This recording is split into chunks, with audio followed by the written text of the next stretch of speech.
Joseph said to Pharaoh, "The dream of Pharaoh is one. What God is about to do he has declared to Pharaoh. The 7 good cattle are 7 years, and the 7 good heads of grain are 7 years. The dream is one. The 7 thin and ugly cattle that came up after them are 7 years, and also the 7 empty heads of grain blasted with the east wind. They will be 7 years of famine. That is the thing which I have spoken to Pharaoh." God has shown Pharaoh what he is about to do. Behold, 7 years of great plenty throughout all the land of Egypt are coming. 7 years of famine will arise after them, and all the plenty will be forgotten in the land of Egypt. The famine will consume the land, and the plenty will not be known in the land by reason of that famine which follows, for it will be very grievous. The dream was doubled to Pharaoh because the thing is established by God, and God will shortly bring it to pass. Now therefore let Pharaoh look for a discreet and wise man, and set him over the land of Egypt. Let Pharaoh do this, and let him appoint overseers over the land, and take up the 5th part of the land of Egypt's produce in the 7 plenteous years. Let them gather all the food of these good years that come, and store grain under the hand of Pharaoh for food in the cities, and let them keep it.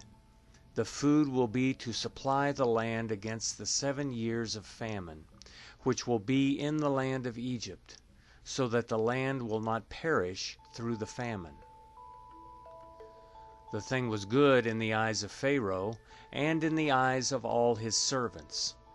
Pharaoh said to his servants, "Can we find such a one as this, a man in whom is the Spirit of God?" Pharaoh said to Joseph, "Because God has shown you all of this, there is no one so discreet and wise as you. You shall be over my house. All my people will be ruled according to your word. Only in the throne will I be greater than you." Pharaoh said to Joseph, "Behold, I have set you over all the land of Egypt."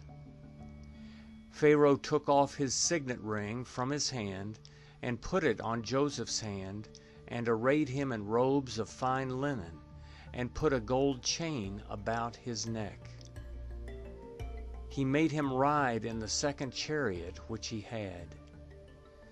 They cried before him, "Bow the knee." He set him over all the land of Egypt. Pharaoh said to Joseph, "I am Pharaoh. Without you no man shall lift up his hand or his foot in all the land of Egypt." Pharaoh called Joseph's name Zaphenath-Paneah. He gave him Asenath, the daughter of Potiphera, priest of On, as a wife. Joseph went out over the land of Egypt. Joseph was 30 years old when he stood before Pharaoh, king of Egypt. Joseph went out from the presence of Pharaoh, and went throughout all the land of Egypt. In the 7 plenteous years, the earth produced abundantly. He gathered up all the food of the 7 years, which were in the land of Egypt, and laid up the food in the cities.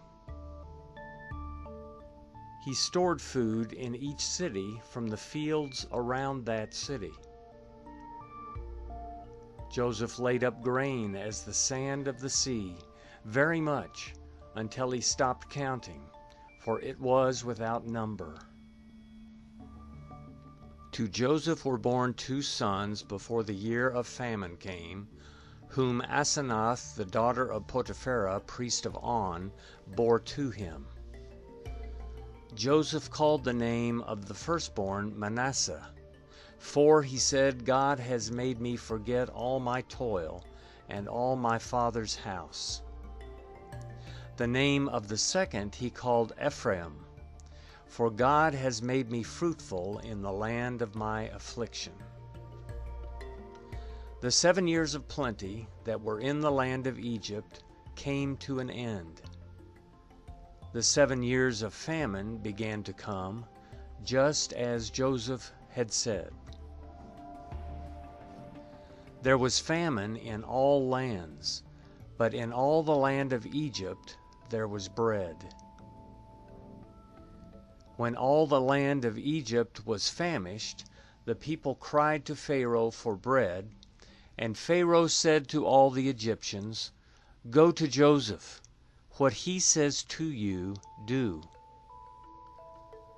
The famine was over all the surface of the earth. Joseph opened all the storehouses and sold to the Egyptians. The famine was severe in the land of Egypt.